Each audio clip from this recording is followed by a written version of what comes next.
Audio Jungle.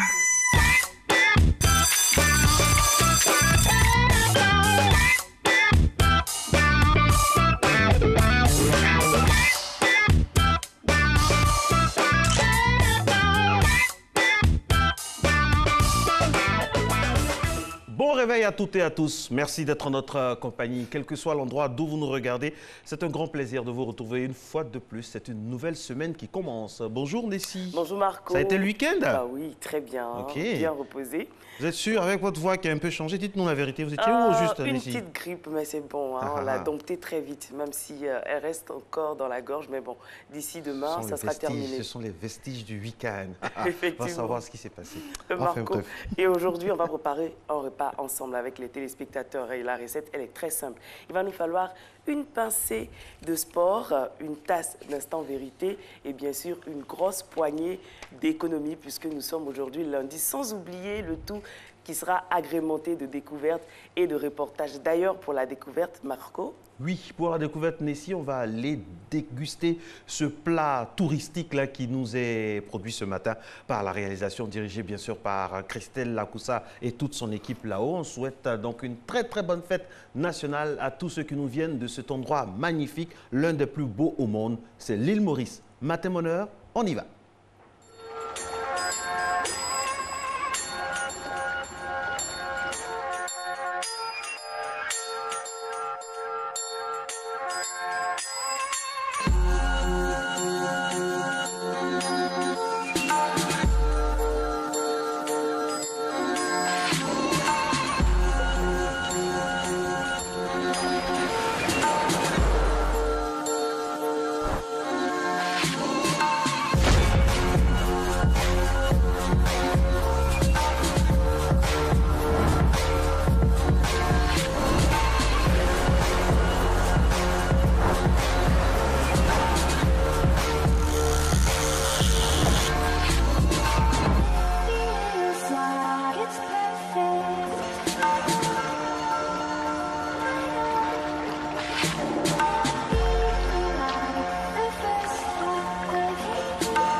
Végétation luxuriante, Nessie, les images belles comme Nessie. Végétation luxuriante, on a la nourriture qui va avec. L'île Maurice fête ce 12 mars, mesdames et messieurs, son 50e anniversaire. Je rappelle que c'est une île découverte par les Portugais en 1505. L'île Maurice a été ensuite néerlandaise, française et britannique avant d'obtenir son indépendance, donc en 1968. La capitale est Port-Louis, située dans le nord-ouest de l'île. Et puis par convention, l'anglais est la langue officielle et le français la première langue vernaculaire. Ça vous dit d'aller à l'île Maurice? Bien sûr, et avec cette belle plage, ça donne envie de bouger, de faire du sport, hein, un peu comme un matin bonheur tous les matins avec la gym Marco. On bouge un peu? On y va.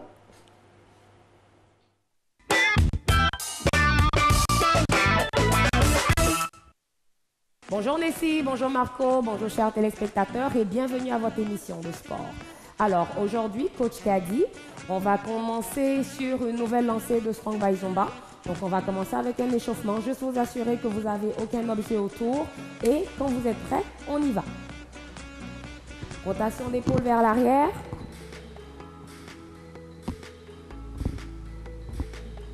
On respire.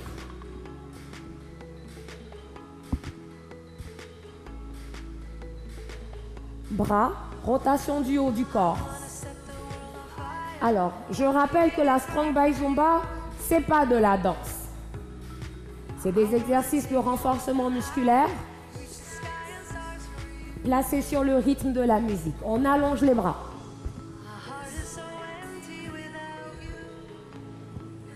Bras au-dessus de la tête. Ah. Encore une fois, on allonge devant. Au-dessus de la tête. Les deux bras et on tourne.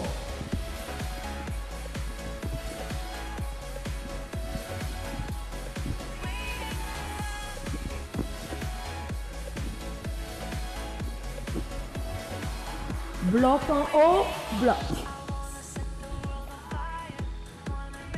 Le mouvement des jambes reste pareil. Juste les bras qui vont au-dessus de la tête. Bloc en bas, on y va. Pousse, pousse, pousse. Rotation des bras devant.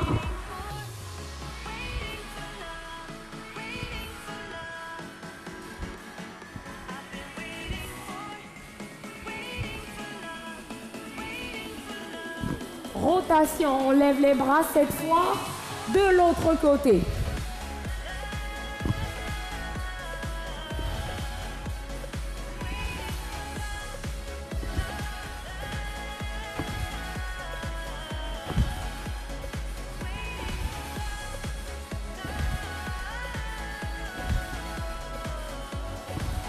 Excellent. Et on marche, marche. On respire. Genoux dans la poitrine et on altère. Genoux, change.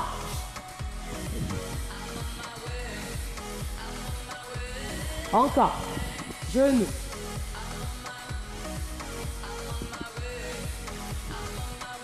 Petit squat, tout doucement.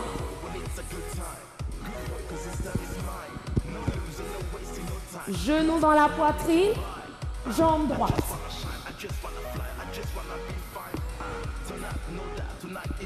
Petit squat.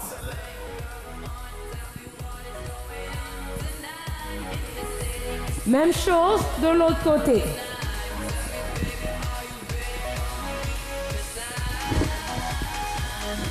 Genoux, jambes arrière.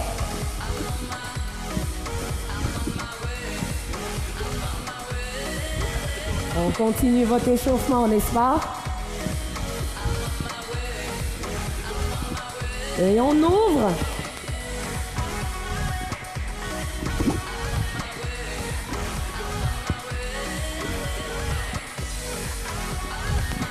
On respire. Et on revient talon aux fesses. Récupérer. Encore, on descend. On reste et on remonte. Encore une fois, on descend. On remonte. L'autre jambe, même chose. Genou arrière.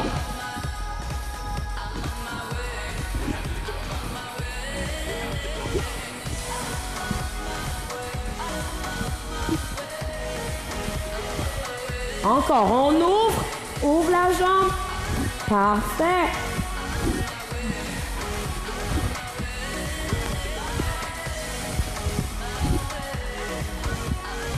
Excellent tout le monde.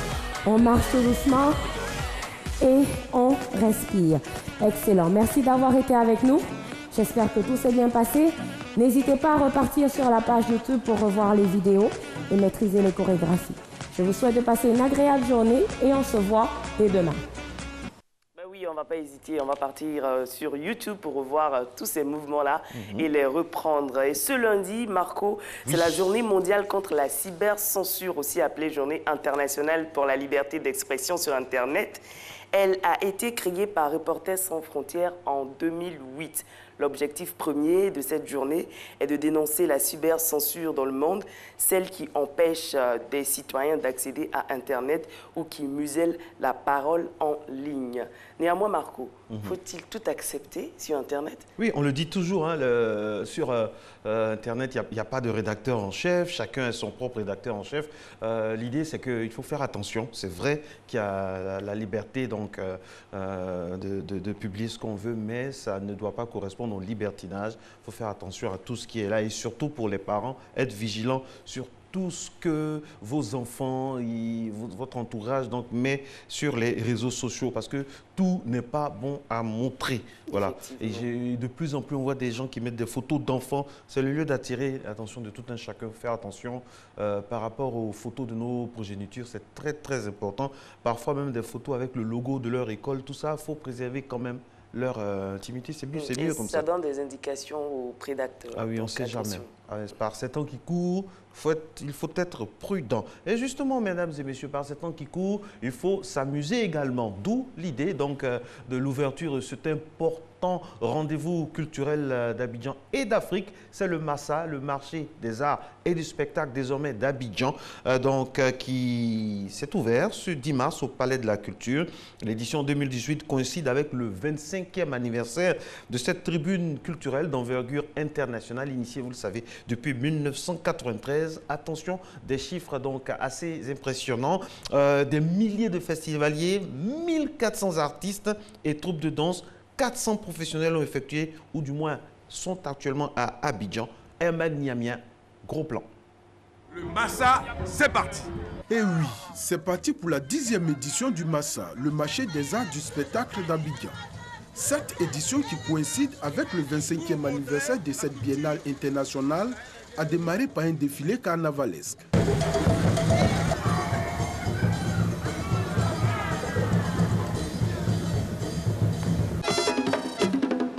Véritable rencontre des arts vivants, la cérémonie d'ouverture a commencé par des prestations de différents groupes musicaux pour dire à quoi bas aux nombreux festivaliers qui ont effectué le déplacement.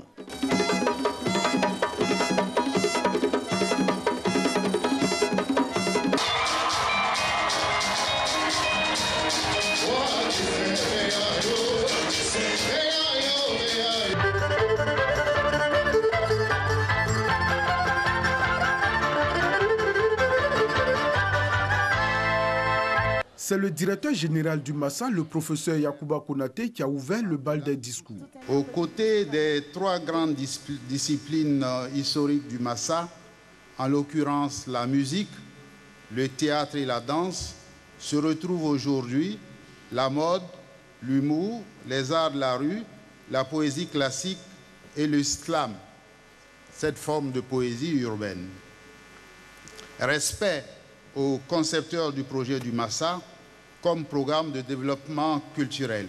Le décor ainsi planté par le directeur général du Massa, la représentante du secrétaire général de l'OIF et le représentant du gouverneur du district autonome d'Abidjan lui ont emboîté le pas. Avec le Massa, nous sommes là pour célébrer, pour découvrir, pour valoriser et pour promouvoir la créativité artistique dans toute sa diversité et dans sa grande singularité. Festival ou marché, le Massa associe la culture à l'économie parce que tout simplement c'est la culture qui donne du sens, son sens à l'économie.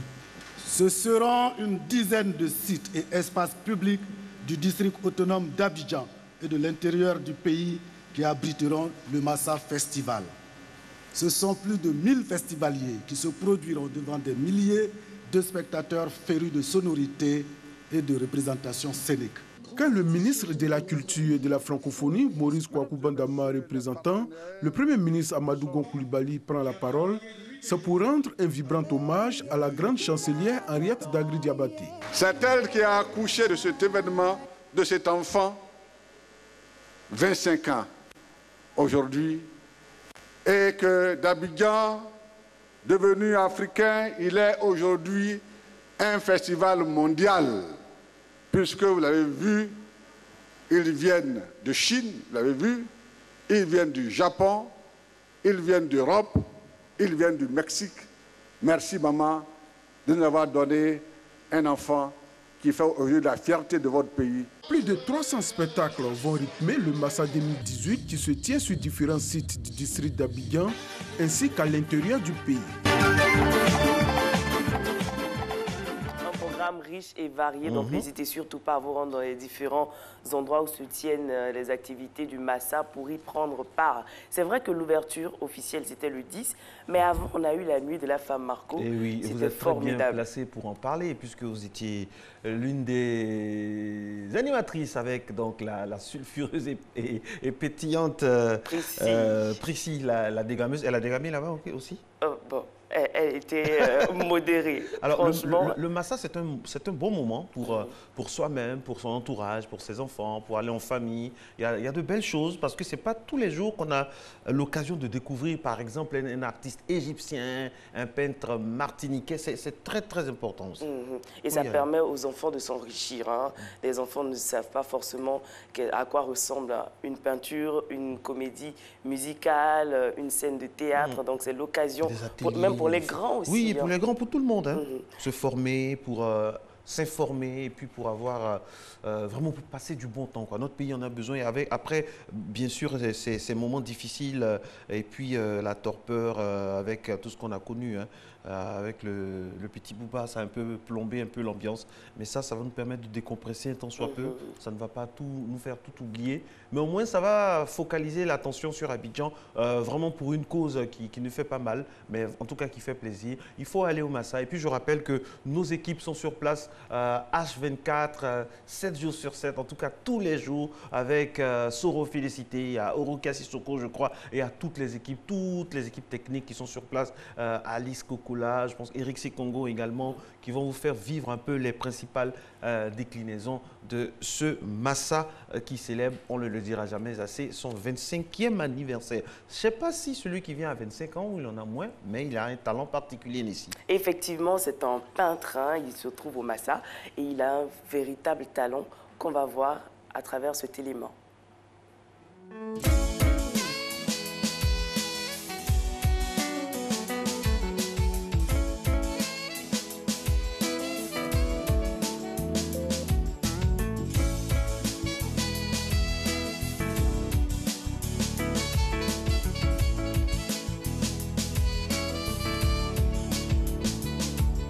Ce que j'ai fait de moi-même a échoué. Les projets que j'ai formés ont foiré.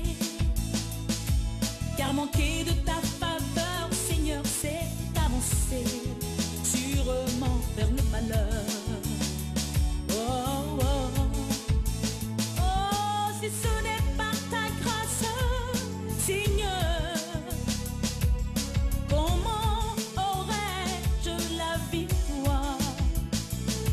ce n'est pas ta grâce, Seigneur, comment serais-je vainqueur?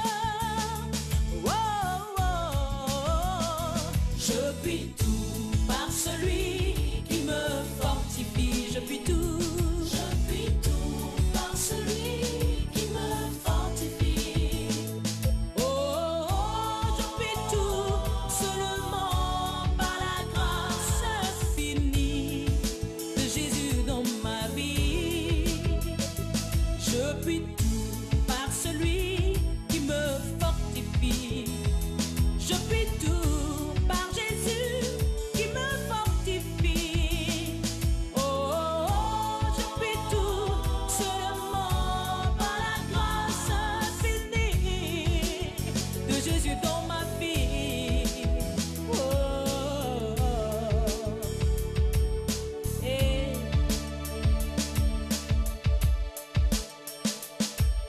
depuis j'ai appris à compter sur tes promesses. Oui, je veux compter sur toi Seigneur. Et je vois luire ta face et de plus en plus la foi reprend la place. Alléluia. Je veux croire en ton amour et ta fidélité. Voilà, quand on pense qu'il y a des gens qui ont, qui préfèrent aller mendier, voici un exemple que vraiment chaque fois, Dieu met en nous une possibilité. Il y a toujours une possibilité. Et ce peintre-là, Nessi, on ne le dira jamais assez, et il est alloué en plus, il travaille magnifiquement bien. Magnifiquement bien. Effectivement, donc n'hésitez surtout pas à vous arracher ses œuvres. Hein. Il est à encourager. Marco, oui, Nessi. Il est là. La semaine dernière, il n'était pas là. Aujourd'hui, il est venu nous donner des informations sportives. Monsieur Guittier, vous allez bien? Ça va très bien, merci. Bienvenue sur votre plateau. Merci, je suis très heureux d'être là avec... J'ai l'honneur de dire, j'ai le bonheur de dire Marcelin du matin et Nessi du bonheur. Pour Matin Bonheur. Okay. Matin Bonheur, c'est aussi des jingles. Celui du sport passe maintenant, c'est parti. Bonne arrivée, Patrick Guittier de Matin Bonheur. Merci beaucoup. Alors pour nous, vous avez beaucoup d'informations. Oui, beaucoup d'informations à vous donner aujourd'hui au niveau du sport. Vous la voyez certainement déjà à l'écran. Muriel Laoré, vainqueur de la médaille d'or lors des championnats du monde d'athlétisme en indoor à Birmingham. Eh bien, elle sera là à partir de demain, mardi 13 mars. À partir de 16h, elle fera son arrivée sur le tarmac de l'aéroport international Félix Houphouët-Boigny de Port-Bouët. Elle arrive avec sa médaille d'or glanée à Birmingham le 2 mars dernier lors des mondiaux en salle, c'est ce qu'on appelle indoor. Et donc, elle sera à Abidjan, elle devra être accueillie par de nombreux supporters, de nombreux fans. À noter que Muriel Laoré a été première avec cette médaille d'or. Et derrière elle, il y avait Marie-Josée Talou qui, elle, a remporté la médaille d'argent en 7,05. Elle ne sera pas là, mais elle a annoncé pour le gala de Children for Africa. Wow. Alors, il faut situer, c'est quoi un indoor, par exemple? Voilà, c'est quoi il y a des spécificités à une course dehors, en plein air, parce qu'il y a le vent, la puissance du vent, donc il faut qu'on puisse expliquer ça. Bien entendu. Alors, l'athlétisme se pratique en salle et également à l'extérieur. Et là, ce championnat du monde s'est déroulé en salle. C'est une spécificité de l'IA2F. IAFF, l'I2AF, voilà, j'y suis arrivé. Et donc, c'est dans cette discipline-là que Muriel Laoré s'est illustrée avec sa compatriote Marie-Josée Talou. C'est la première fois que la Côte d'Ivoire place à ce niveau-là, on va dire 2 représentants. C'est historique pour également Muriel Laoré, qui est la première africaine à glaner une médaille d'or dans cette discipline. La Côte d'Ivoire fut dignement représentée. Bien entendu, avec l'athlétisme. Et il faut dire aussi qu'il faut rendre à César ce qui appartient à César et à Muriel ce qui appartient à Aoré, parce que pendant un moment, beaucoup de personnes avaient commencé à critiquer Muriel Aoré, disant que c'était la fin de sa carrière. Et puis, il y a cette fâcheuse habitude-là que les Ivoiriens ou des gens ont de comparer. De les opposer même. Les opposer même. C'est toujours comme ça en football, c'est comme ça aussi en athlétisme avec Muriel Aoré, avec Marie-Josée Talou. Ce sont des amis, elles défendent un même drapeau, la Côte d'Ivoire. Et aujourd'hui, voilà, il ne faut pas toujours tirer à boulet rouge sur des athlètes quand il y a des petites périodes. Surtout que c'était de méforme. On l'a vu avec le gardien des éléphants, l'ancien gardien des éléphants. Kopa Barry. Il ne faut pas toujours vite juger. Ça, bien entendu, surtout que Muriel revient d'une année 2017 assez noire. Elle a perdu son père. Elle a même dédié cette médaille d'or à son père. Elle aura le temps de revenir en long et en large sur sa performance lors de son arrivée le mardi, j'ai dit demain, à partir de 16h à l'aéroport international Félix Houphouët-Boigny. Les Ivoiriens sont attendus pour aller la célébrer, pour aller l'encourager, pour aller lui dire à quoi bas chez toi.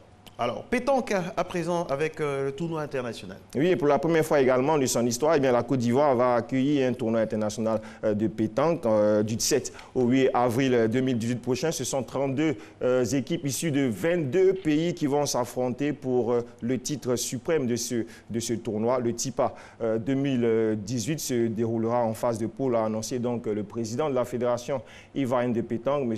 Léopold Touré, ici aux côtés de Dr Lakis, qu'on connaît très bien. Et bien, pour la première édition de ce TIPA-là, la compétition se déroulera à Grand Bassam. Vous vous demandez pourquoi un tournoi international d'Abidjan se déroule à Grand Bassam. Eh bien, les organisateurs ont voulu marquer le coup, redonner vie à Grand Bassam et rendre hommage aux victimes de l'attentat en tout cas de Grand Bassam en 2016 dernier. On va parler maintenant de rugby. Eh bien, rugby, là-bas également, on a changé d'entraîneur et c'est ce monsieur que vous voyez à l'écran. Il s'agit d'Edgar Babou, ex-international ivoirien, ex-capitaine des éléphants de Côte d'Ivoire, qui a fait essentiellement sa carrière en France, va prendre la tête des éléphants de Côte d'Ivoire, les éléphants rugbymen de rugby. À 15, l'information est tombée ce matin même, elle vient de la Fédération ivoirienne de rugby. Il va permettre à cette équipe des éléphants de progresser et pourquoi pas d'atteindre le niveau A des différentes divisions africaines. On va dire que son prédécesseur André Adopo, lui, a été nommé comme adjoint, manager adjoint de la sélection nationale. On espère que ces différentes nominations-là permettront aux éléphants de gagner des lauriers et d'atteindre le cap de la division A qui permet donc à la Côte d'Ivoire de pouvoir participer à la Coupe du Monde. Laurier, autre dimension, c'est le cas également, hein, c'est ce qu'on vise au niveau du football avec le match amical des éléphants contre le Togo. Oui, la Côte d'Ivoire affrontera le Togo en France en match amical international. L'information a été officialisée le 1er mars dernier par la fédération togolaise. Selon la FTF, la rencontre se déroulera, on va dire, au stade Pierre-Brisson de Beauvais. Et par rapport donc à cette rencontre, puisque vous le savez, les éléphants n'ont pas encore de sélectionneur depuis le départ de Marc Wilmotte, mais il se dit dans les couloirs de la Fédération ivoirienne de football qu'une pige sera faite par Kamara Ibrahim, l'éternel pompier. Il a écouté ses vacances, alors parce que après le CHAN 2018, il était allé en vacances en France. Il a écouté ses vacances, il est venu précipitamment à Abidjan sur appel de la Fédération ivoirienne de football et dans les jours à venir, en tout cas dans le courant. Est-ce que ça fait professionnel tout ça? Pour moi, c'est pas gage de sérénité en tout cas. Si on veut construire une équipe, l'équipe de demain, l'équipe qui sera à la CAN 2021. Qu'est-ce qui bloque? Vous qui êtes très introduit dans les arcanes footballistiques de notre pays, qu'est-ce qui bloque? C'est quoi le souci? Pourquoi on ne peut pas anticiper à avoir un entraîneur? Parce qu'on voit le problème, et on y fonce tout droit. C'est quoi le souci? C'est tellement que la Fédération ivoirienne est beaucoup plus préoccupée. Vous savez qu'il y a la crise au niveau du football ivoirien, le GX, le G évolutif. C'est le collectif donc des présidents des clubs qui sont opposés à la gestion de M. Sidi Diallo. Eh bien, eux et M. Sidi Diallo et son comité exécutif ont été convoqués le 20 mars prochain à Zurich pour une table ronde. C'est tellement que les responsables fédéraux ont la tête à cette table ronde, à ces discussions qui seront décisives forcément pour l'avenir du football ivoirien. Pour l'instant, Kamara Ibrahim fera une pige, pendant que les observateurs, eux, demandent à ce qu'il soit confirmé définitivement à la tête de cette équipe nationale pour préparer sereinement donc, les prochaines échéances. Attention, parce qu'il y a des compétitions internationales auxquelles... Oui, il y a la CAN, les éliminatoires de la CAN 2019. Déjà, lors de la première journée, les éléphants ont perdu à Boaké face à la Guinée. Il faudra se remobiliser. On espère qu'avec ce match amical face au Togo, les éléphants se remobiliseront pour reprendre le chemin des succès. Au moins, ce qui me plaît, après, on ne dira pas qu'on n'a pas dit. Parce que là, on attire l'attention. Demain, on ne souhaite pas, on touche du bois s'il y a quelque chose. On ne dira pas que la RTI n'a pas fait de critique, n'a rien dit. Non, nous, on attire l'attention depuis longtemps sur cet état de fait-là. Voilà, chacun doit faire son travail. Là, on parle de Coupe africaine. Oui, on parle de la Ligue des champions africaine, la CAF Ligue des champions, dans laquelle sont inscrits en tout cas les représentants ivoiriens, le WAC et la SEC. Ce sera pour les 16e de finale retour de cette compétition. Le WAC, on voit à l'écran, est allé s'incliner lourdement à Casablanca face au WAC de Casablanca. 7 buts à 2 à Abidjan le 17 mars prochain. On va dire les carottes sont presque cuites pour le WAC qui aura pour ambition d'accrocher le champion sortant de cette compétition, la Ligue des champions, le WAC. Ça sera une victoire de prestige, une victoire historique pour le WAC d'Abidjan, d'Adjamé, puisque c'est le WAC face au WAC. Il faut bien préciser les choses. Quant à la SEC Mimosa, ils sont allés s'imposer les Mimos en Ndola, 1 but à 0. Et donc au match retour, on espère que les hommes d'Amani Yao Lambert auront la sérénité pour confirmer donc leur belle prestation à Ndola en Zambie. En tout cas, on croise les doigts pour les Mimosas. Et c'est terminé? Si vous voulez bien, je vous donne pas de course, quelques infos Ligue 1, quelques résultats, la 17e journée. Ligue 1 Côte d'Ivoire. Oui, Ligue 1 Côte d'Ivoire. Voilà, le COI Sport de San Pedro a battu l'Africa sur le score de 1-0. Le Sporting Club de Gagnoaï, son buteur Togimel, 13 buts, ont battu Mosso FC 2-1. La FAD s'est inclinée face à l'Asie d'Abengourou. Le Boaké FC, surprenant Boaké FC, s'est imposé 3-0 face à l'USC Bassam. Et l'AS Standard a accroché le stade d'Abidjan. Nouveau club coaché par Aka Kwame Basile, ex-entraîneur de l'Africa Sport d'Abidjan, 2-0. Voilà, c'est terminé. Merci, pour la Patrick. rubrique sport Merci de ce jour. Donc on vous retrouve la semaine prochaine, lundi. Avec plaisir. Pour d'autres informations sportives. Alors, il est là, il est de retour. La semaine dernière, on ne l'a pas vu. Hamza Diaby, il est là, il va nous parler de l'actualité, de tout ce qui a rythmé l'information dans le monde. Mais avant, c'est la météo.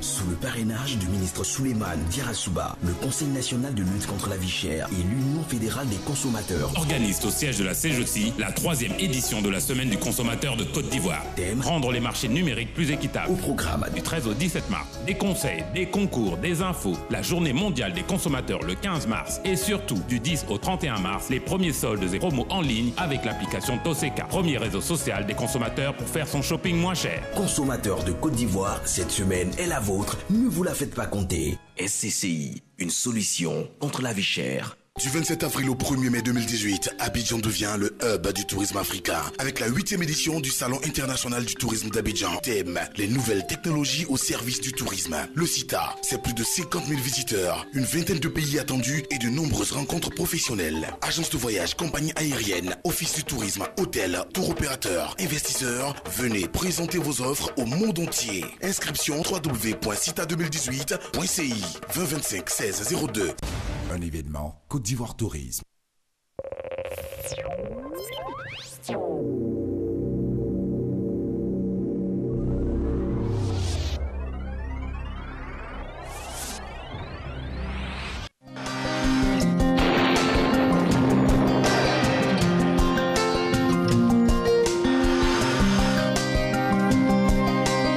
MTN, everywhere you go. Mesdames, Messieurs, bonjour. Merci de nous suivre. Ce lundi, le temps sera variable durant la matinée avec de belles éclaircies tout le long du rivage océanique. Néanmoins, l'on pourra s'attendre à des averses avant la mi-journée. Les régions des lacs et de l'est du pays seront sous un beau temps bien ensoleillé avec des risques faibles d'averses. L'extrême nord du pays pourra par moments recevoir des vents secs suite au renforcement des hautes pressions dans les régions sahéliennes. Les températures au lever de ce jour: 25 pour 4 villes, Abidjan, Adiaké, Bandoukou et Boaké, 24 degrés à Daloa, 25 à Dimbokro et à Gagnoa, 24 pour la région du Poro, la température la plus faible de 22 enregistrée dans le Tompi, 24 degrés à Odiéné, San Pedro et Sassandra, 23 pour Tabou et 25 à Yamoussoukro.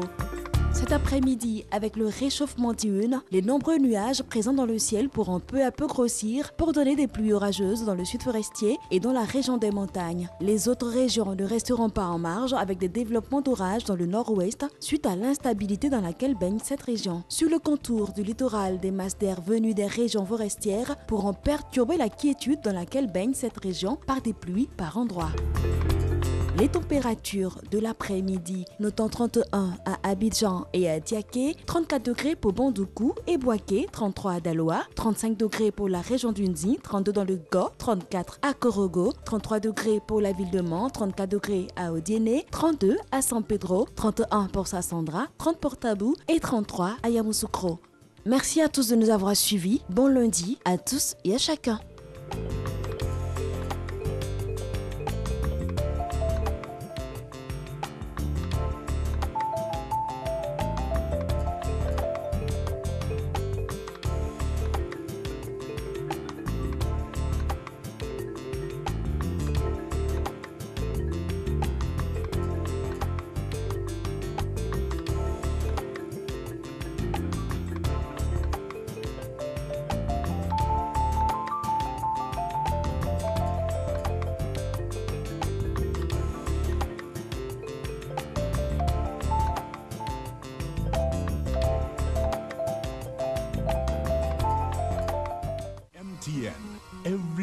go.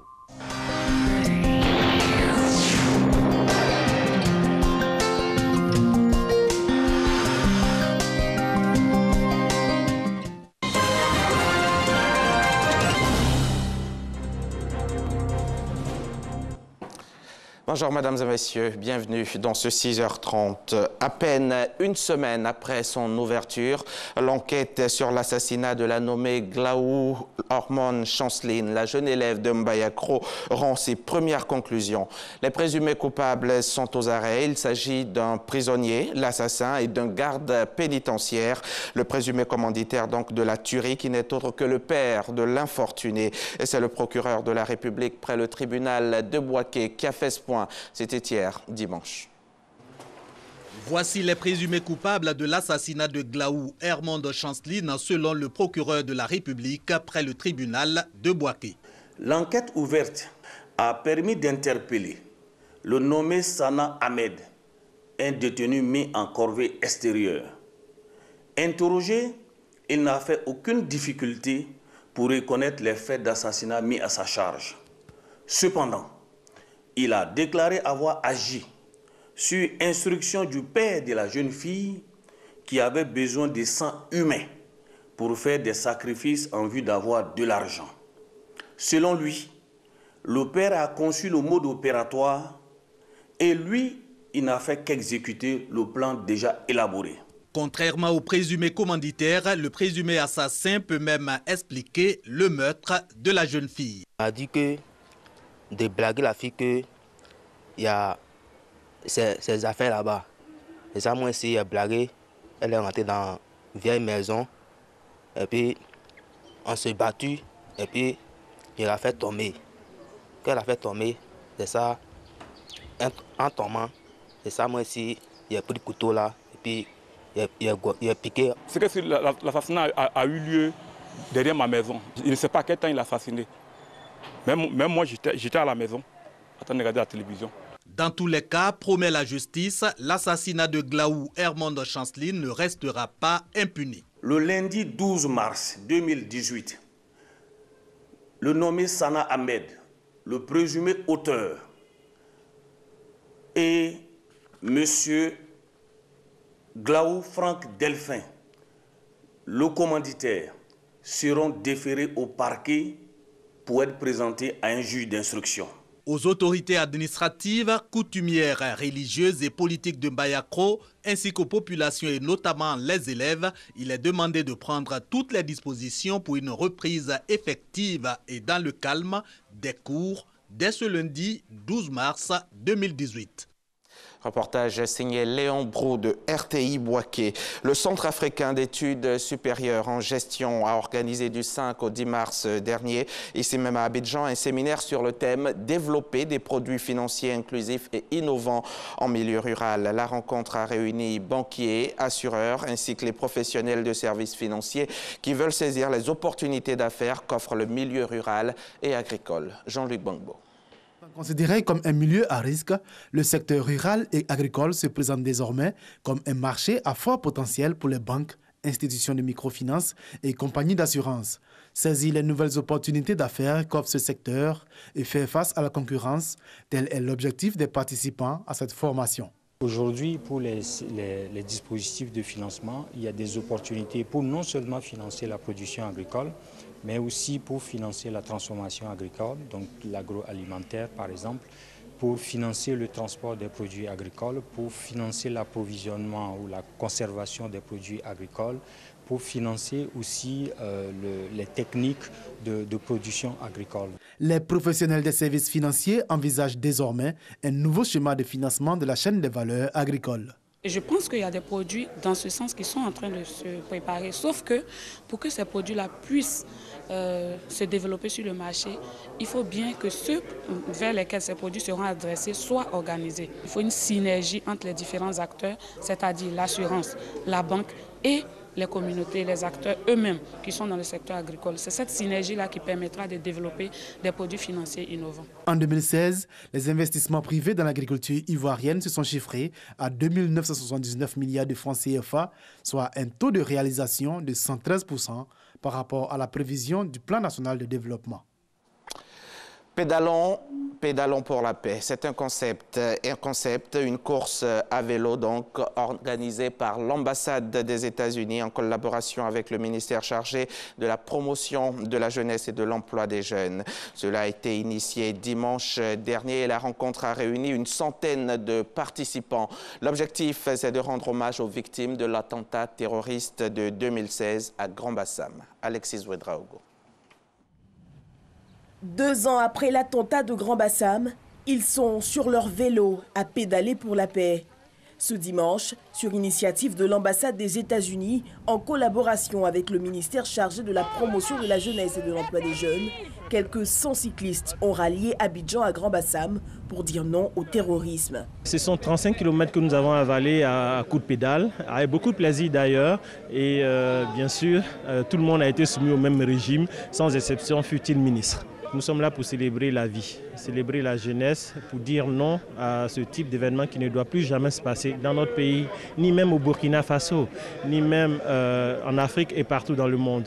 Pour la chargée d'affaires de l'ambassade des États-Unis, Catherine Brucker, c'est ensemble que les bornes du terrorisme pourront être repoussées. Nous avons voulu montrer aux Ivoiriennes et surtout aux habitants de Grand-Bassam que nous sommes là avec eux.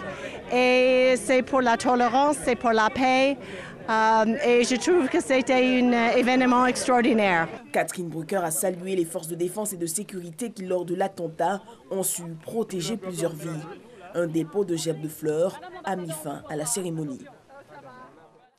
La voie express à Bobo Adjamé est désormais baptisée boulevard Alassane Ouattara. C'est ce qui ressort du conseil municipal conjoint entre la mairie d'Abobo et celle d'Adjamé. Conseil tenu vendredi dernier 2 mars à la mairie d'Adjamé. Une décision prise pour honorer le président de la République pour ses nombreuses actions en faveur des populations. Le boulevard fait donc 11 km et demi et compte 9 ronds-points et échangeurs. On en parle avec Issa Chonayo. Un conseil municipal conjoint entre les communes d'Abobo et d'Adjamé pour immortaliser les actions de développement du président de la République. Le boulevard de la Casse d'Adjamé au PK18 à Abobo porte désormais l'illustre nom du chef de l'État, Alassane Ouattara. Les communes jumelles d'Adjamé et d'Abobo sont les lieux où se sont déroulés les plus grands et les plus nobles combats de notre grand parti, le RDR. Il était tout à fait logique et légitime que cette voie porte le nom du président Alassane Ouattara. Adama Tunkara en appelle à l'esprit de civisme des populations pour faire de ce boulevard un lieu propre. Le boulevard Alassane Ouattara, long de 11,5 km, dont 4 à Adjamé, et 7,5 à Abobo, compte 9 ronds-points et échangeurs. Reportage signé Issa Yeo. Les professionnels et amateurs de l'outil informatique se sont donné rendez-vous récemment à Abidjan, Plateau, dans le cadre de l'Insecurity Day. Une journée donc pour faire tourner vers la promotion de nouvelles techniques de sécurité informatique. Plus de 200 visiteurs ont pris part à cette 6e édition. Nos reporters également y étaient. Ce sont Davis Oyo et Franck Quadio. 6e édition de l'Insecurity Day, une journée consacrée aux nouvelles techniques de sécurité informatique. Il s'agit d'apporter des solutions aux problèmes informatiques des entreprises et des particuliers. Beaucoup de gens qui étaient engagés dans la cybercriminalité via l'Insecurity Day sont devenus aujourd'hui des experts qui sont au service des entreprises. J'ai l'habitude de dire on ne peut pas avoir une connaissance inouïe et aller en prison. Il faut plutôt utiliser cette connaissance pour les entreprises, et les entreprises veulent recruter des personnes qui maîtrisent réellement les technologies. Ce rendez-vous vise à lutter contre la cybercriminalité. Il constitue un tremplin pour les étudiants en sécurité informatique et en contre-piratage. Insecurity Day est une plateforme d'échange avec les experts du domaine. Cette rencontre permet de rencontrer les directeurs des différentes sociétés informatiques, d'avoir une visibilité sur tout ce qui se dit sur la sécurité informatique. Des démonstrations sur le contrôle et le contre-piratage des sites Internet et des réseaux sociaux ont été faites. Hackers et cybercriminels repentis, ainsi qu'amateurs et professionnels de l'écosystème informatique, ont partagé leurs expériences. Et depuis fin 2017, le gouvernement procède à la modernisation de l'appareil judiciaire ivoirien pour une justice performante. Et dans ce cadre, les juridictions de Daloa et d'Abidjan ont été déjà équipées de mobilier, de bureaux et de matériel informatique.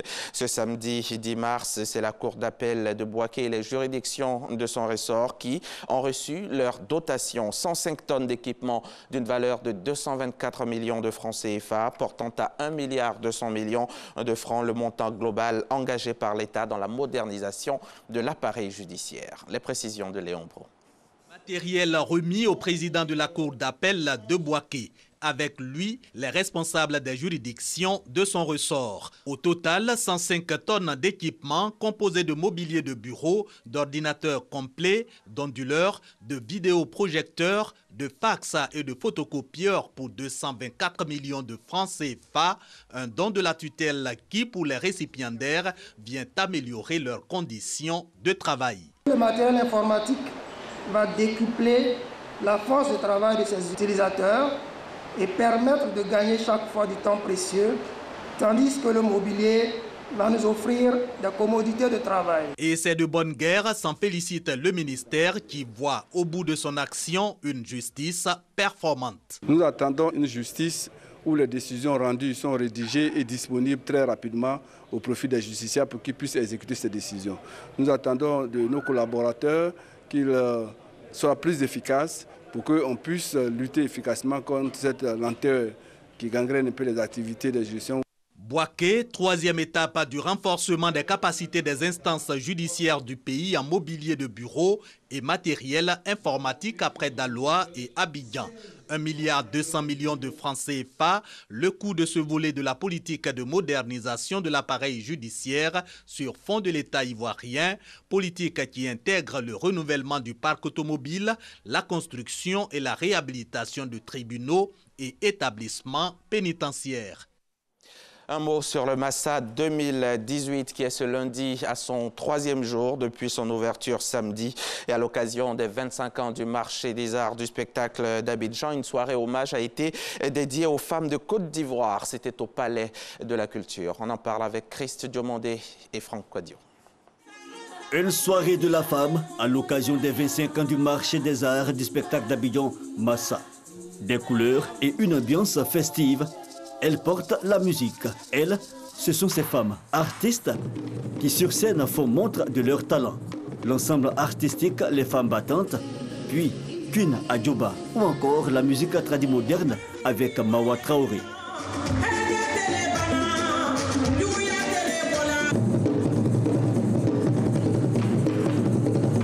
Le show, mais aussi le slow. Une touche de féminité avec Tiane et Nelly Djouma. Une musique remplie d'amour pour mettre en exergue le côté affectif de la femme.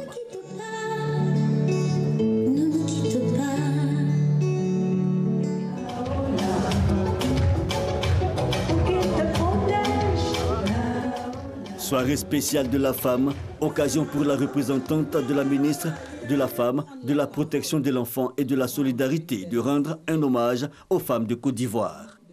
C'est l'occasion donnée aux femmes de montrer leur talent, de montrer leur savoir-faire, de montrer que au-delà de la femme ménagère, vous avez les femmes qui savent aussi être talentueuses. Des femmes pleines de gratitude, elles disent apprécier l'instant. La femme est au centre de tout en fait. C'est la femme qui donne la vie, c'est la femme qui tient le cocon familial, c'est la femme qui est le pilier de la famille. Le message que je peux donner aux femmes de maintenant, c'est d'être, comme je le dis, battantes et dévouées, de ne plus attendre, de tendre la main à chaque fois. Cette soirée vient honorer toutes ces femmes qui, durant les jours du marché des arts et du spectacle d'Abidjan, joueront un rôle important pour la réussite de l'événement. Et le Massa 2018 se poursuit jusqu'au 18 mars, donc 2018, ici même à Abidjan et à l'intérieur du pays. Et nous allons refermer ce journal avec ces quelques mots d'actualité internationale. Y aura-t-il un second tour en Sierra Leone? La commission électorale vient de publier les tendances concernant les résultats de l'élection présidentielle et les deux partis traditionnels sont au coude à coude. 4 jours après le scrutin, la moitié des votes au moins a été compilés dans chacun des 16 districts du pays et les 2 principaux partis sont dans un mouchoir de poche. Lors d'un congrès crucial en France pour le FN, sa présidente Marine Le Pen a proposé hier dimanche de rebaptiser Rassemblement National, le parti d'extrême droite français Front National, dans l'objectif de parachever sa rénovation, condition de son succès. Seule candidate, Marine Le Pen a été réélue hier dimanche matin avec 100% de suffrages exprimés pour un 3e mandat à la présidence du mouvement qu'elle dirige depuis 2011. C'est la fin de ce journal. Merci beaucoup, Hamza Diaby. Merci, Marcela. Je vous souhaite une très bonne journée. Merci à vous également de nous faire plaisir d'être devant votre poste récepteur. Je rappelle donc que c'est Matin Bonheur et c'est tous les jours comme ça, du lundi au vendredi, à partir de 5h55 en UTC jusqu'à 7h30. Vous connaissez donc les principales déclinaisons, inclinaisons, les principaux passages du conducteur du lundi. Instant vérité s'y colle à présent avec Gabriel Zani qui reçoit M. Franck Luté, président de la diaspora pour le pardon et la réconciliation en Côte d'Ivoire. Le thème, le volte-face de Franck Luté. On y va.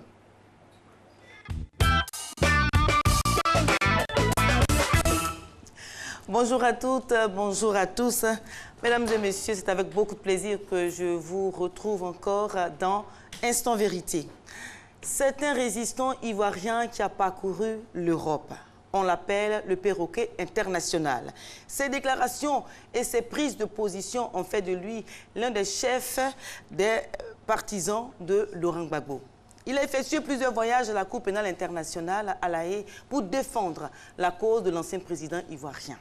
Aujourd'hui, Franck Luté signe son retour en Côte d'Ivoire, son pays natal, par une véritable volte-face. Le perroquet international est devenu un fervent militant de la réconciliation nationale. Madame, Monsieur, pourquoi ce revirement? Parler réconciliation nationale fait-il manger? Que se cache-t-il derrière ce changement de cap? Mesdames et messieurs, encore, Franck Luté est avec nous sur le plateau de Instant Vérité pour répondre à vos questions. Bonjour Franck Luté. Bonjour, déjà je tenais à remercier la RTI de m'offrir le plateau. D'accord. Alors, je précise que vous êtes là en tant que le président du mouvement Diaspo pour la réconciliation et la paix en Côte d'Ivoire. Tout à fait. D'accord. Alors, depuis 2011, le gouvernement ivoirien lance un appel pour le retour des pro-Gbagbo exilés. Hein. Certains sont rentrés, d'autres non. Alors, vous, votre retour, pourquoi maintenant? Ben, déjà, il est bien de préciser que Franck Luté n'était pas un exilé. Je me suis retrouvé en France pour des raisons de sécurité, parce que c'est vrai, moi je suis français d'abord, donc je ne peux pas être en exil en étant en France. Donc il n'y a pas de ma situation à moi ou la situation des autres. Pourquoi vrai, votre retour maintenant? Là, je reviens en Côte d'Ivoire pour la simple raison qu'à un moment donné, j'ai fait le point, j'ai fait le tour de la question. Je me suis posé la question à savoir qu'est-ce que moi je faisais, quelle était ma contribution. J'ai mon ami et frère, Jules Laka, qui est appelé Jules Bokandé, qui est un fervent alassaniste. Je l'ai appelé le matin, je lui ai dit, toi tu es un alassaniste, moi je suis un gbagboïste pur et dur, qu'est-ce qu'on fait pour la Côte d'Ivoire?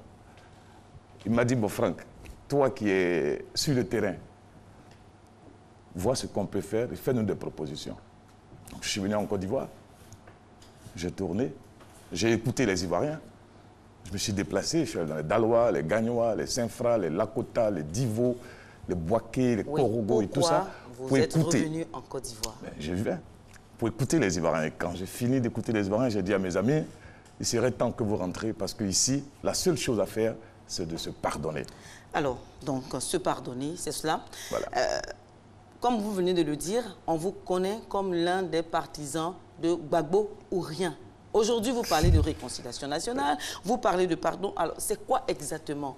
Mais être un Gbagbo ou rien, comme on dit, être un pro-Gbagbo, mais c'est déjà quelqu'un qui est un partisan de la réconciliation. Non, répondez à la question. J'ai dit, la réconciliation nationale, oui. Cette volte-face, c'est quoi exactement? Mais pourquoi on appelle une réconciliation la volte-face?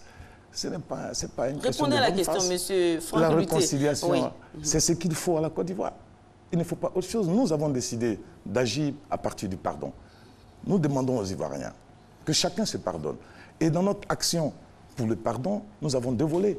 En dehors du volet politique, où nous allons nous adresser aux politiques et tout ça, nous avons aussi un volet éducatif. D'accord. Alors, ce que les Ivoiriens veulent savoir, c'est qu'on ne comprend pas que un partisan de Gbagbo ou rien, cela, revient en Côte d'Ivoire et puis, du coup, il parle de pardon, il parle de réconciliation nationale, alors que pendant 6 ans, il est resté sur des positions assez extrêmes quand même. Est-ce que ce n'est pas parce qu'il y a à boire et à manger dans la réconciliation nationale que vous êtes lancé dans le chantier? Oh, vous savez, j'entends ça. J'ai entendu des gens dire Franck est venu en Côte d'Ivoire, on l'a acheté. Mais oui, moi, j'ai été acheté pour la paix. Si j'ai été acheté, mais c'est pour la paix. Je ne suis pas un acheté pour la guerre. Il y a d'autres qui ont été achetés pour faire la guerre. Moi, j'accepte qu'on me dise que je suis un acheté. Vous reconnaissez donc qu'on vous a acheté pour la paix? Ben oui, un acheté, oui, mais je n'ai pas perçu de l'argent. Je n'ai pas de prix. Le prix, c'est mon amour pour la Côte d'Ivoire. C'est ça le prix. Franck Lutté, s'il vous plaît, parlons plus sérieusement. Mais nous sommes sérieux. Vous avez une position, on vous connaît, vous avez été très virulent dans les premiers temps. Et récemment, encore même, vous avez été très virulent. Et du coup, vous changez de cap. On veut comprendre, en fait. Les Ivoiriens veulent comprendre. Je ne change pas de cap. Parce que quand les gens disent « je suis un homme de Gbagbo », mais si tu es un homme de Gbagbo, mais tu dois être un partisan de la négociation. Tu dois être un partisan de la réconciliation. Gbagbo a fait ses preuves de la réconciliation, de la négociation et du dialogue.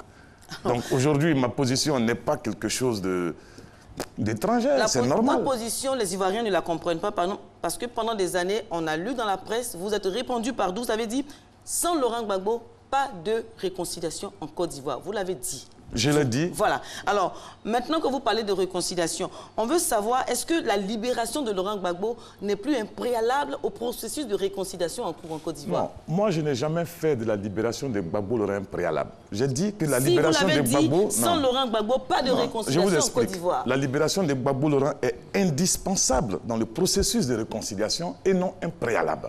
Parce que dès l'instant où on fait des préalables, on bloque la négociation. Mais quand vous dites sans Laurent Gbagbo, pas de réconciliation, ça veut dire quoi? Vous avez juste pris un bout de la phrase. Non, non, non, justement. Non, mais c'est Franck Lutté. J'ai dit plus que ça quand même. S'il vous plaît, ne faites pas de la politique ce matin. Je ne me suis pas limité qu'à ça. Les Ivoiriens vous regardent, on ne fait pas de la politique. Justement, quand vous dites sans Laurent Gbagbo, pas de réconciliation, ça veut dire que Laurent Gbagbo est un préalable au processus de réconciliation nationale en Côte d'Ivoire. Laurent Gbagbo est indispensable au processus de réconciliation nationale et non un préalable. Quand on fait le préalable, on bloque la négociation. Ah, mais vous avez bloqué pendant 6 ans. Oui. Vous avez bloqué pendant 6 ans. Bien sûr, nous avons peut-être bloqué pendant 6 ans, mais chaque chose a un temps et chaque temps a sa chose. Aujourd'hui, moi, Franck, j'estime qu'il est temps d'aller au dialogue. Pour que le président Gbagbo Laurent revienne en Côte d'Ivoire, il faut bien qu'il y ait l'aval du pouvoir en place. Mais comment est-ce qu'on le fait? Comment est-ce qu'on obtient cela si nous n'avons pas rassuré l'opposition et le pouvoir en place? Notre devoir, c'est de rassurer aussi le pouvoir en place et de dire aux Ivoiriens que 2010 ne se revivra plus en Côte d'Ivoire. D'accord. Alors, donc si 2010 ne se revivra plus en Côte d'Ivoire, avez-vous oublié Laurent Gbagbo? Mais pourquoi oublier Laurent Gbagbo pendant que Laurent Gbagbo est celui-même pour qui je pose cette action? Parce que pour moi, en menant toute cette action pour le pardon, c'est pour qu'au finish, je puisse obtenir le retour de Gbagbo Laurent. Donc pour moi, Gbagbo Laurent n'est pas out. Gbagbo Laurent est in the game, mais dans une autre posture. D'accord. Alors donc, dans ce cas-là, que pensez-vous de la position d'Aboudraman Sangaré, qui tient l'autre FPI, la dissidence FPI, qui a toujours cette position-là, Gbagbo ou rien? Qu'est-ce que vous pensez de cette position? Bon, moi aujourd'hui, vous savez déjà, il est bien de préciser que moi je ne suis pas du FPI. Moi je suis un enfant du PDC à la base. Avis. Voilà. Ben, ce que j'observe, j'observe que le camp Sangaré, comme vous dites, maintient des positions, mais ce ne sont pas des positions qu'ils maintiennent comme ça. Ils ont bien des raisons. Mais moi je les invite à baisser la température et que nous puissions engager un vrai dialogue afin d'obtenir la libération de nos amis qui sont en détention, le retour de nos camarades qui sont en exil et le retour des chefs et du camarade Blé Goudé. Il faut maintenant, à un certain moment, il faut aller vers le dialogue. Moi, je suis venu en Côte d'Ivoire, c'est pourquoi. Ma présence à moi est le symbole même du pardon. Si moi, je suis en Côte d'Ivoire, que personne ne m'a touché, personne ne m'a fait quoi que ce soit, non seulement je ne suis une menace pour personne, et en plus, j'estime qu'on m'a pardonné. D'accord. Donc, autrement dit, vous donnez raison à Pascal Affi-N'Guessan qui continue le combat du FPI sans Laurent Gbagbo. Mais on ne peut pas arrêter le combat parce que Gbagbo Laurent n'est pas là. Est-ce que Pascal Affi-N'Guessan a raison de continuer le combat? Il ne s'agit pas d'avoir raison. Pascal Affi-N'Guessan est dans une démarche politique que je respecte. Il a une démarche qui me sied parce que moi, je suis ouvert au dialogue et j'estime qu'à un certain moment, on peut pouvoir faire le pas en avant. Il faut rassurer notre interlocuteur. Pascal Affi N'Guessan ne fait que rassurer le pouvoir en place par sa posture. Il ne fait rien d'autre. Si nous ne rassurons pas, comment est-ce qu'on avance? D'accord. Alors, autre chose, Franck Luté, la réconciliation, justement, les Ivoiriens me chargent de vous dire qu'ils sont réconciliés. Et que la Côte d'Ivoire, à ce niveau-là, les Ivoiriens n'ont aucun problème à vivre les uns avec les autres, ils vivent ensemble. Et que vous devez plutôt vous adresser aux politiques. Qu'est-ce que vous en pensez? Oh, dire que la Côte d'Ivoire est réconciliée, je ne sais pas pourquoi des gens peuvent s'appuyer sur... Je ne sais pas sur quoi ils se basent pour dire ça. Parce que si la Côte d'Ivoire est réconciliée, on n'aura pas autant d'exilés et de réfugiés. Si la Côte d'Ivoire est vraiment réconciliée, nous n'aurons pas tous ces détenus politiques. Si la Côte d'Ivoire est vraiment réconciliée, mais ça se sentirait même dans le pays. Parce que moi, je suis en Côte d'Ivoire, j'écoute les gens, chacun dans sa position. Les Ivoiriens disent, aujourd'hui, quand vous regardez les Ivoiriens, chacun cherche de quoi vivre, de quoi subvenir à ses besoins. Voilà les préoccupations des Ivoiriens. Les Ivoiriens me chargent de vous dire, ce que j'ai interrogé dans le cadre de l'émission, me chargent de vous dire qu'ils s'adressent aux politiques. Ce sont les politiques qui divisent les populations. Alors, qu'est-ce que vous en pensez? C'est vrai que les politiques ont un message de foi qui ne favorise pas la cohésion, mais la population aussi a son rôle à jouer. Nous ne sommes pas des suiveurs.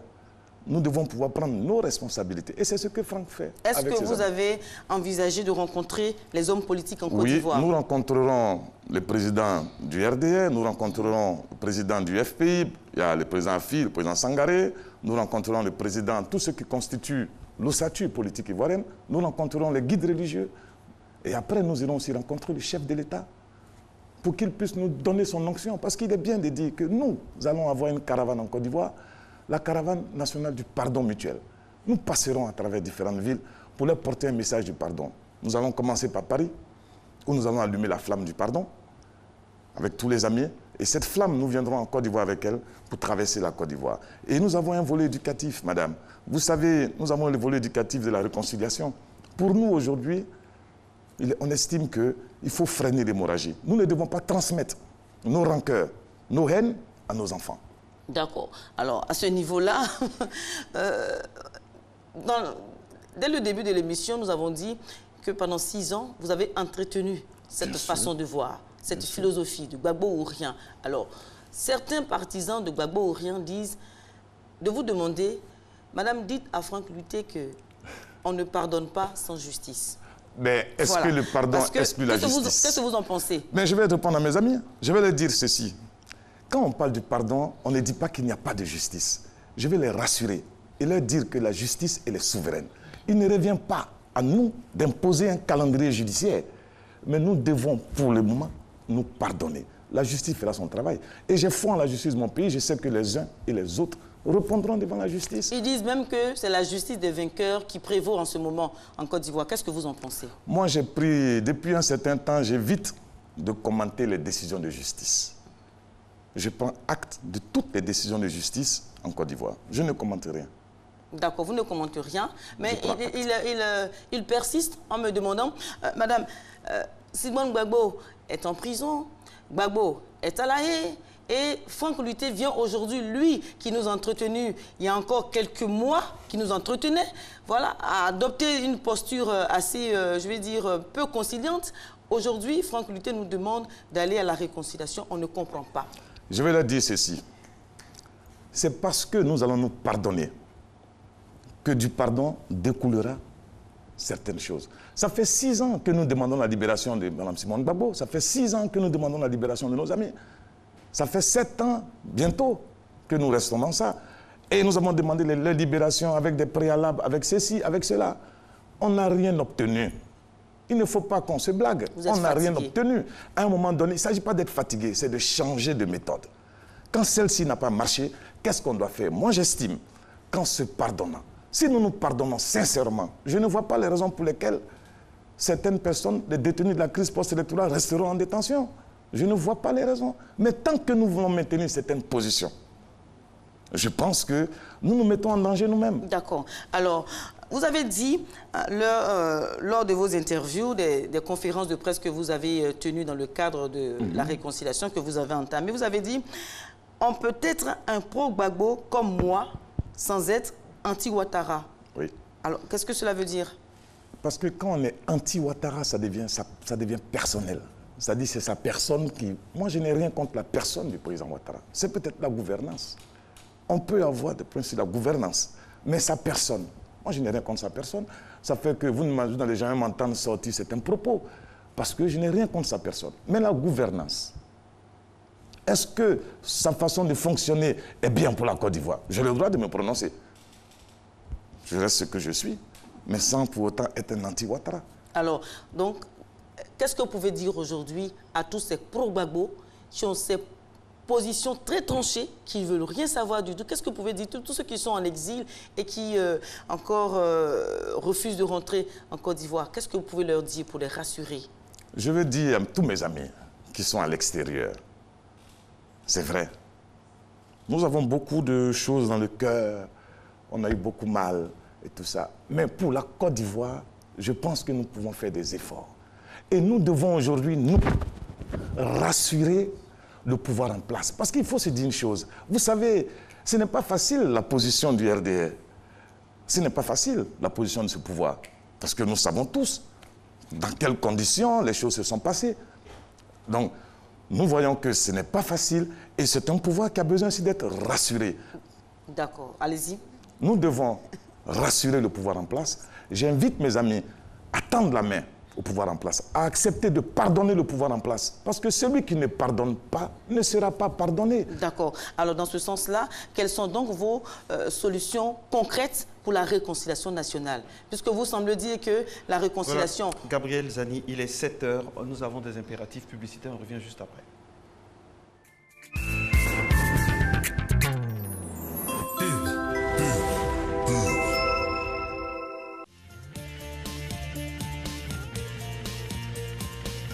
Être en famille, c'est bien. Mais avec les pâtes maman, c'est encore mieux. Parce que chaque repas est un moment plein de bonne humeur. Et maintenant, découvrez les spaghettis complets. Les nouvelles pâtes maman à base de blé complet, encore plus nutritifs et enrichis en fibres naturelles. Maman, c'est toi qu'on préfère. Ma soeur, où vas-tu si pressée? Mon mari a découvert une nouvelle pâte tomate là. Il en parle tout le temps. Ma chérie, c'est Alissa tomate. Alissa? Ah! Le double concentré de tomates Alissa, fait à base des meilleures tomates naturelles sélectionnées pour leur goût et leur qualité. La tomate Alissa se conserve très bien et ne noircit pas. On voit une équipe qui va évoluer en 4-4-2. C'est de ça que je te parlais. Alissa, le goût parfait.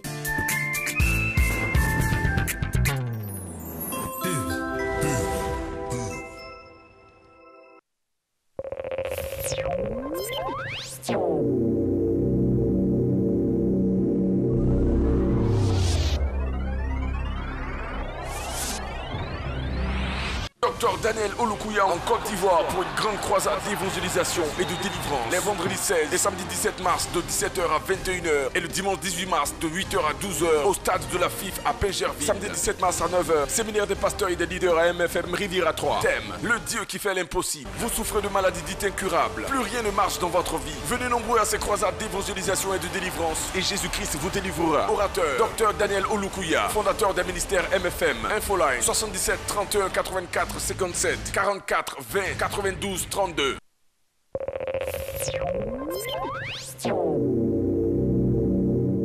7h03 sur RT1 Matin Bonheur. Merci d'être avec nous. Les impératifs publicitaires ont fait que nous avons interrompu, bien sûr, la belle discussion entre Gabriel Zani et Franck Luté. Toutes nos excuses. Nous allons redonner donc l'antenne à Gabriel Zani pour poursuivre et terminer son entretien. Et on revient pour la thématique qui sera la dernière ligne droite de cette émission. Voilà, c'est donc, donc les aléas du direct. Alors, mon cher invité, quelles sont vos solutions concrètes pour la réconciliation, pour terminer en 2 mots? Non, 2 mots c'est peu. Pour la réconciliation, nous avons 2 propositions.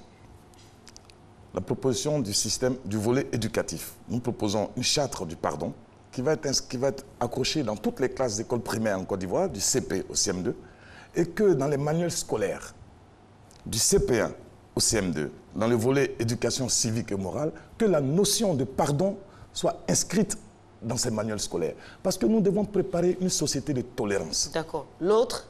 Et l'autre, c'est le volet politique, où nous allons nous adresser au peuple, nous parlons aux hommes politiques et nous leur demanderons de nous bénir, qu'ils nous donnent leur onction afin que nous puissions nous adresser aux Ivoiriens. Et pour le reste, je demande au peuple ivoirien de nous accueillir quand nous arriverons. D'accord, ok. Le peuple ivoirien va donc vous accueillir parce que vous parlez de réconciliation nationale. Alors, madame, messieurs, c'est la fin donc de Instant Vérité. Merci. Franck Luté, merci à la RTI. Merci d'être venu apporter vos explications, expliquer vos motivations pour la réconciliation nationale. Madame, Monsieur, merci infiniment d'avoir suivi Instant Vérité. Je repasse la main à Nessie et à Marco. Merci beaucoup. Vous avez constaté toutes les tendances s'expriment sur RTI1, principalement sur Matin Bonheur. Si vous avez donc une opinion à partager, donc vous pouvez contacter la rédaction en chef de Matin Bonheur qui se fera fort de vous programmer ici. Nous parlons et nous donnons la parole à tout le monde. Merci d'être à Matin Bonheur. Justement, parlant de parole que nous donnons à tout le monde, on l'a donné aujourd'hui à l'Université virtuelle de Côte d'Ivoire. C'est quoi l'université virtuelle? Comment ça fonctionne? Qui peut y aller? Quelle est la nature de la formation qui est dispensée là-bas? C'est tout l'esprit donc de la thématique que nous allons avoir maintenant avec respectivement M. Thiémouman Koné, directeur général de l'Université virtuelle de Côte d'Ivoire, et le professeur Fernand Kwame, directeur des affaires académiques et pédagogiques de cette même université virtuelle. Le thème, c'est Université virtuelle, quelle employabilité? Allez, on y va pour le jingle, la thématique, le postulat, et on se retrouve juste après pour donc entamer la dernière ligne droite de cette émission.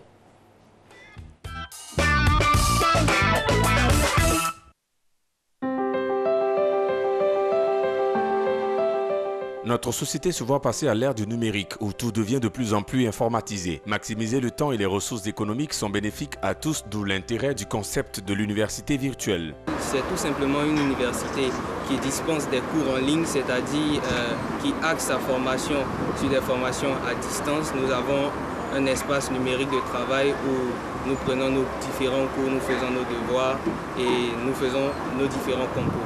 C'est une université qui est autre qu'une université classique. Une université qui fait utilisation de tout ce qui est médias. L'Université virtuelle de Côte d'Ivoire est une université qui dispense des cours en ligne. C'est-à-dire, étant à la maison, à partir de ton smartphone ou ton ordinateur, tu peux facilement télécharger les cours sur la plateforme pédagogique grâce à l'Internet, bien sûr. L'université virtuelle est une université de laquelle on peut accéder directement à l'enseignement par le biais d'Internet. Vraiment très innovateur, elle a de quoi séduire. Sans plus sortir de chez soi, on pourrait suivre un cursus tout à fait normal via une messagerie sécurisée. J'ai décidé de choisir l'Université virtuelle de Côte d'Ivoire, la différente des autres qui avaient des appréhensions, car l'université offre la possibilité d'avoir des certifications, en plus des diplômes classiques tels que la licence, le master, le doctorat. Et ces certifications-là sont reconnues par des géants du monde informatique. Pour ma part, je n'ai pas choisi l'Université virtuelle de Côte d'Ivoire. J'ai été orienté par l'État de Côte d'Ivoire. Et après plusieurs informations, parce que j'ai cherché à aller vers la source de l'information, je me suis rendu compte de l'importance de l'Université virtuelle de la Côte d'Ivoire dans la formation de nos jeunes africains et plus particulièrement ivoiriens, raison pour laquelle j'ai décidé de poursuivre ma formation à l'Université virtuelle de Côte d'Ivoire. Il y a tellement d'avantages. Premièrement, tu n'as plus besoin de te lever très tôt et lutter les bus, ça optimise ton temps de travail. Deuxièmement, tu as la possibilité, en plus des cours que les professeurs nous donnent, de pousser toi-même tes recherches et de te faire encadrer par un tuteur. Bon nombre de personnes optent pour l'université virtuelle car permettant aux travailleurs salariés qui veulent continuer d'étudier de le faire aisément en suivant des cours à distance selon le programme qui leur convient.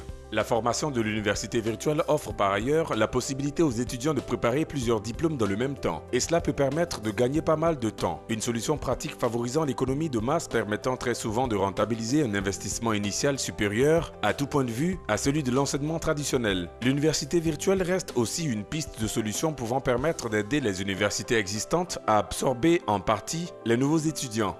Effectivement, l'Université virtuelle de Côte d'Ivoire pourra favoriser notre insertion sur le plan professionnel, parce que l'Université virtuelle de Côte d'Ivoire forme dans le domaine du numérique et aujourd'hui, toutes les entreprises pour être compétitives sur le plan du marché ont besoin du numérique, ont besoin des informaticiens. Et l'Université virtuelle du Côte d'Ivoire fournit ce type de formation. Les formations dispensées dans la plupart des universités virtuelles se trouvent être en adéquation avec les besoins du marché devenant de plus en plus numérique. En effet, l'informatique et les sciences numériques produisant des métiers libéraux aident à favoriser l'insertion professionnelle, surtout dans le domaine entrepreneurial. C'est aussi bien ce cheval que s'est donné l'Université virtuelle de Côte d'Ivoire, en mettant en place un incubateur interne pour favoriser l'insertion socio-professionnelle des étudiants. Cet incubateur œuvre donc à leur donner les armes et les moyens nécessaires pour mieux affronter le marché de l'emploi, soit en devenant des salariés compétents, soit en devenant eux-mêmes créateurs d'emplois. Voilà, c'était la capsule économique qui nous a donné plus ou moins des informations sur l'université virtuelle, notamment la définition. Mais nous avons sur ce plateau le professeur Thiémoman Koné, directeur général de l'université virtuelle de Côte d'Ivoire. Et bien sûr, il va nous donner sa définition de l'université virtuelle. Bonjour professeur. Bonjour. Bienvenue sur le plateau de Matin Bonheur. Je suis heureux d'être avec vous. Alors, c'est quoi une université virtuelle?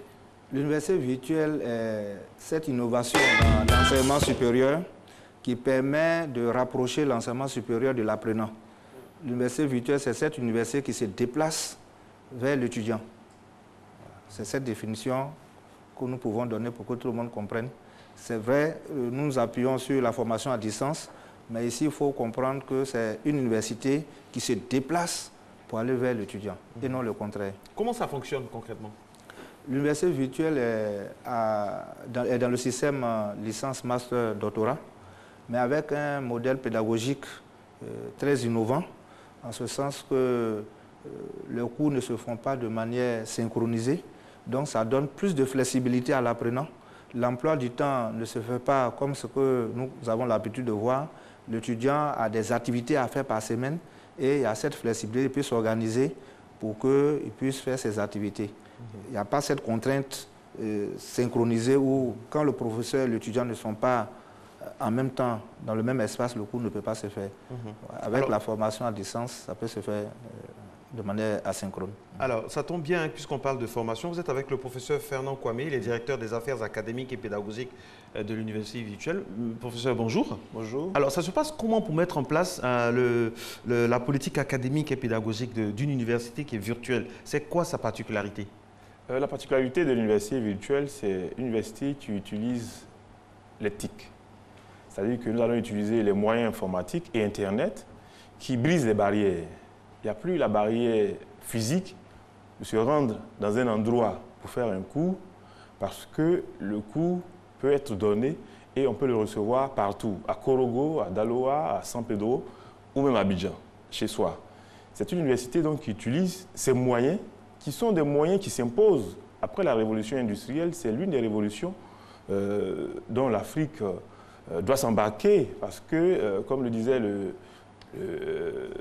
l'astrophysicien Cheikh Modibo Diarra, l'Afrique ne doit pas rater la révolution du numérique. Et donc, cette université a une plateforme pédagogique qui est un campus, et l'étudiant a accès à ce campus à partir d'un mot de passe.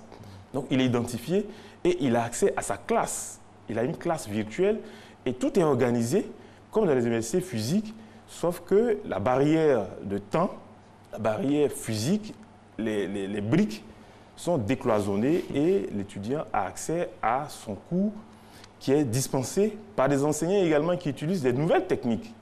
Donc c'est une université où on apprend autrement avec le numérique. On fait les examens autrement avec le numérique. Et c'est une université qui est majoritairement en ligne, mais les examens, je vous le dis, se font en présentiel. D'accord. Dit comme ça, c'est bien beau, mais pour avoir accès au virtuel, il faut passer par un ordinateur. Quand on sait que ce sont des étudiants qui n'ont pas toujours les moyens, comment vous leur permettez d'avoir des ordinateurs, ces étudiants-là?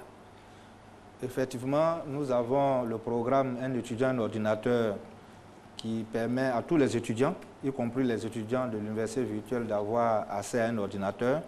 Mais il faut savoir que dans le cadre de l'université virtuelle, non seulement nous pouvons utiliser l'ordinateur que nous connaissons, mais nous pouvons utiliser les tablettes et de plus en plus les smartphones. Donc tous nos étudiants aujourd'hui sont déjà munis d'un smartphone. Monsieur le directeur, vous avez un système de tutorat. Est-ce que vous pouvez nous en parler un peu par rapport à l'encadrement des apprenants, des nouveaux apprenants, un système de tutorat? Comment ça se passe concrètement? Justement, vous avez dit le tutorat, c'est l'encadrement. puisque nous voulons améliorer les performances de nos étudiants. Donc, en plus des enseignants qui dispensent les cours, nous avons ce structurat qui permet à une personne qui n'est pas un enseignant, mais qui peut être un doctorant, un étudiant en thèse, qui encadre un groupe, généralement de 25 étudiants. Donc, c'est un encadreur, ce n'est pas un enseignant, mais il donne des conseils, il guide l'étudiant pour que cet étudiant ne se sente pas d'abord isolé et pour que cet étudiant puisse bénéficier de l'expérience de cet encadreur. Et quelles sont les spécialités de l'université virtuelle? Les spécialités qui sont développées en ce moment sont liées à l'informatique et aux sciences du numérique. Le marché des métiers du numérique est en pleine expansion. Vous savez que la transformation digitale s'impose pratiquement à nous au niveau de la communication. Donc, il y a une filière, par exemple, en communication digitale. Au niveau du commerce, il y a une filière en commerce en ligne, e-commerce et marketing digital. Et il y a des filières qui concernent, par exemple, la gestion des bases de données. Nous avons beaucoup de données en ce moment et les big data font partie donc, de notre quotidien. Donc, une filière également sur la sécurité informatique, tout ce qui est infrastructure, les clouds, la cybercriminalité, la cybersécurité. Il y a une filière et il y a aussi une filière sur le développement d'applications. Toutes les activités que nous menons, qui sont des activités qui vont permettre aux étudiants de travailler dans les entreprises ont besoin de développer des applications. Donc, nous avons une filière sur le développement d'applications. Et la dernière filière, c'est sur les multimédias et les arts numériques. Alors, donc, nous avons 6 filières à l'université virtuelle. Merci beaucoup, professeur. Alors, dites-nous, monsieur le directeur général, qui peut aller à l'université virtuelle? Qui peut y aller? L'université virtuelle, c'est une université qui est ouverte à tous. Nous avons plusieurs cibles, mais la première cible, c'est nos étudiants. Donc, tout nouveau bachelier qui remplit les critères concernant les spécialités que nous avons peut accéder à cette université. Surtout que dans cette université, nous n'avons pas la contrainte, n'est-ce pas, de capacité d'accueil comme dans les autres universités où les cours se font dans des amphithéâtres. Au niveau de l'université virtuelle, dès que vous remplissez les conditions, vous pouvez être retenu. Donc tout le monde peut accéder à cette université. D'abord les étudiants, mais aussi progressivement les travailleurs pourront accéder à cette université pour faire des diplômes en ligne également. D'accord. Et les étudiants de l'intérieur du pays, est-ce qu'ils sont concernés par cette université-là? Oui, justement, comme je vous l'ai dit, l'université virtuelle est cette université qui se déplace pour aller vers l'étudiant. Donc nos étudiants qui sont actuellement inscrits sont répartis sur tout le territoire. D'autres sont à Odiéné, d'autres sont à Man. Partout où il y a la possibilité d'accéder à travers un device à Internet, nos étudiants sont dans ces endroits-là. Donc tous les étudiants peuvent accéder à cette université. Professeur Fernand Conan, est-ce que l'apprentissage autonome a de beaux jours devant lui? Est-ce que ce type d'apprentissage, ce type de pédagogie-là, est-ce que ça rencontre l'assentiment de plusieurs personnes? Est-ce que ça rencontre l'adhésion de bon nombre de personnes? Est-ce que c'est encore ancré dans les mœurs de nos pays en voie de développement? Oui, la génération actuelle des jeunes, c'est la génération numérique. On les appelle génération Y et génération Z.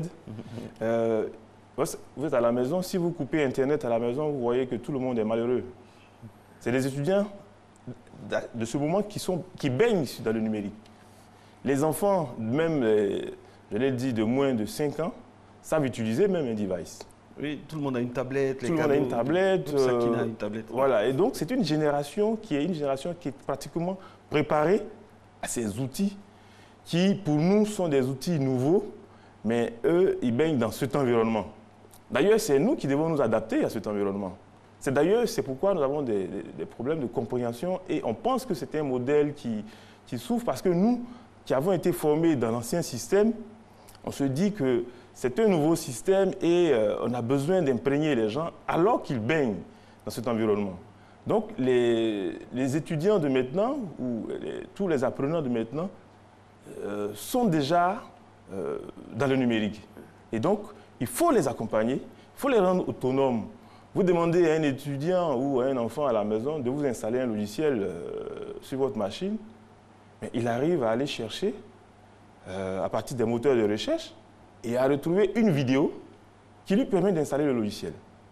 Mais c'est ça, il faut rendre l'étudiant autonome pour qu'il ne soit pas, parce que l'apprentissage est centré sur lui, pour qu'il soit indépendant et qu'il soit capable normalement de se débrouiller, de pouvoir avoir du boulot, parce que quand on attend le boulot venant de papa ou venant de l'État, c'est pour ça qu'on n'a pas parfois du boulot.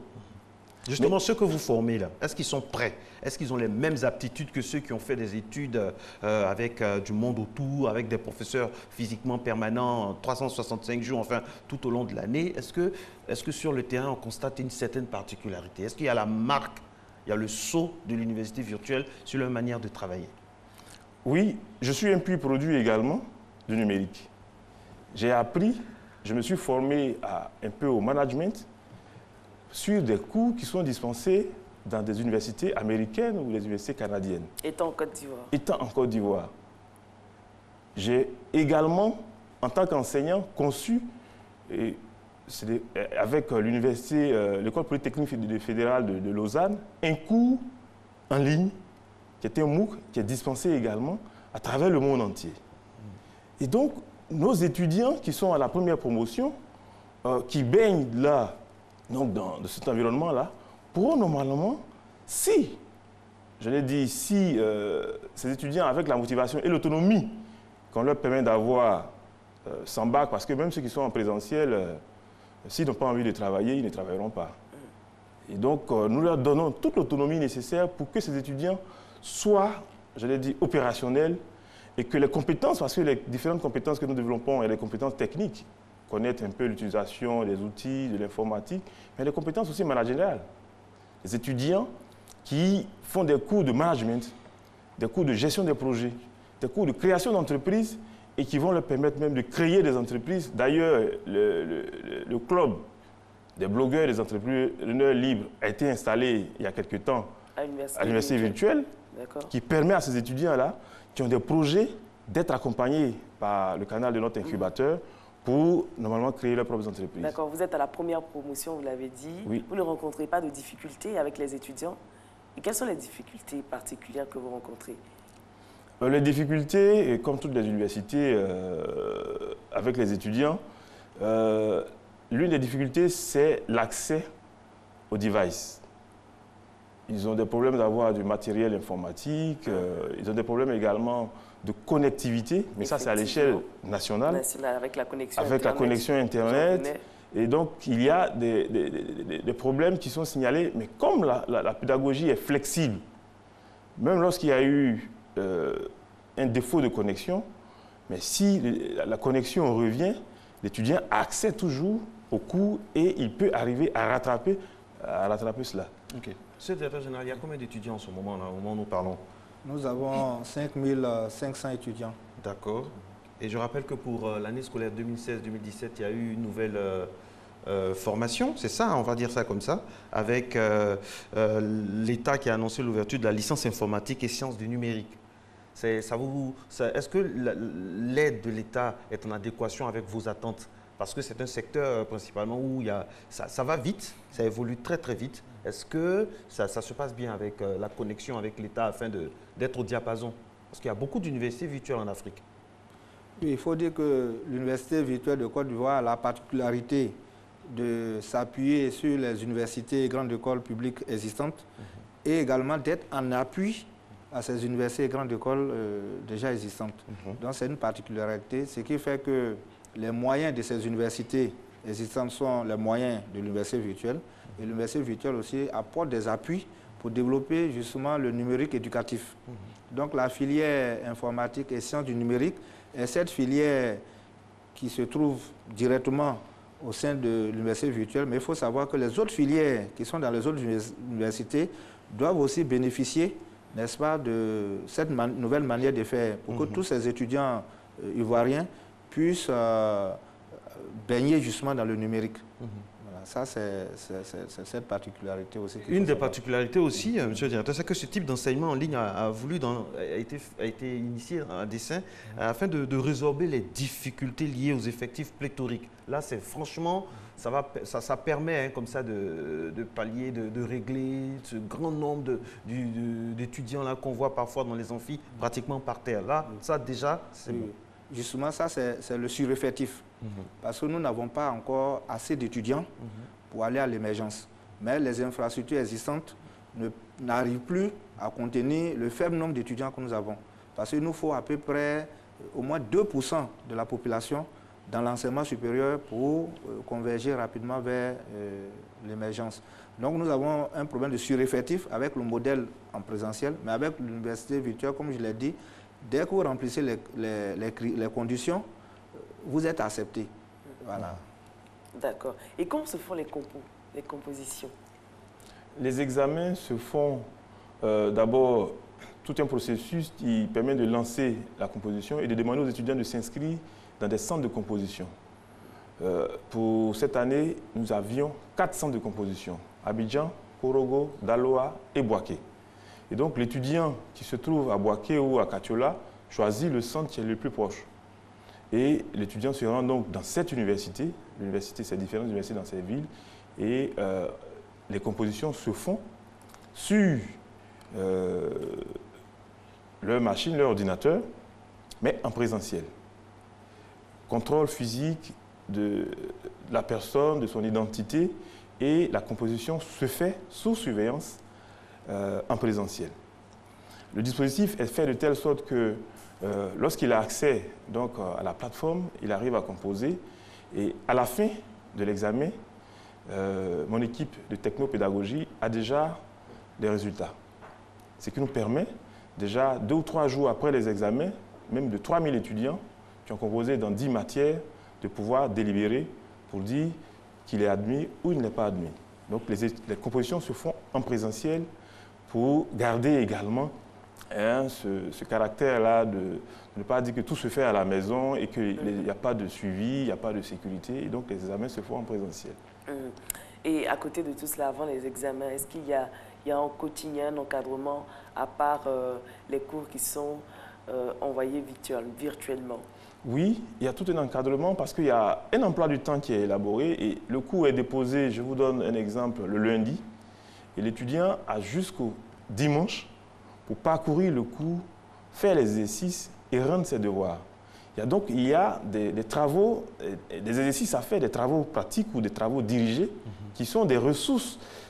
Il y a des ressources d'enseignement, mais les ressources également d'apprentissage qui permettent à l'étudiant de voir, de tester également ses compétences. Et à la fin de la semaine, il a un devoir à rendre qui fait partie donc de l'évaluation en continu de l'apprentissage de l'étudiant et qui nous permet donc de suivre son cursus. Monsieur le directeur général, depuis que l'université, on a posé la question tout à l'heure, mais il faut qu'on revienne là-dessus. Alors, combien d'étudiants qui ont pu intégrer donc le tissu de l'emploi? Et puis, est-ce que vous avez une structure de placement, et de formation de vos étudiants? Oui, comme nous avons commencé l'année passée, nos étudiants sont pour le moment en licence 2. C'est l'année prochaine que nous allons avoir nos premiers étudiants. Mais vous anticipez quand même, j'imagine. Oui, mais je veux dire, pour le moment, ils n'ont pas encore le diplôme. Mais néanmoins, notre objectif, c'est de faire en sorte que nos étudiants soient en situation d'emploi avant même d'avoir le diplôme. Et ça, c'est une innovation notable. Et pour cela, nous encourageons nos étudiants à avoir des idées de projets. Donc, nous avons même des compétitions qui permettent de les simuler et de retenir les meilleures idées de projets. Et nous avons également un service incubateur qui prend ces étudiants en charge, les accompagne avec des spécialistes, voilà, avec des spécialistes qui nous viennent aussi du monde de l'entreprise pour que ces étudiants-là fassent mûrir leurs idées au niveau de l'incubateur et pouvoir réaliser leur entreprise. L'idée, c'est que nous pourrons avoir beaucoup d'étudiants, mais il faut faire en sorte que les universités soient aussi ces lieux où on crée des entreprises.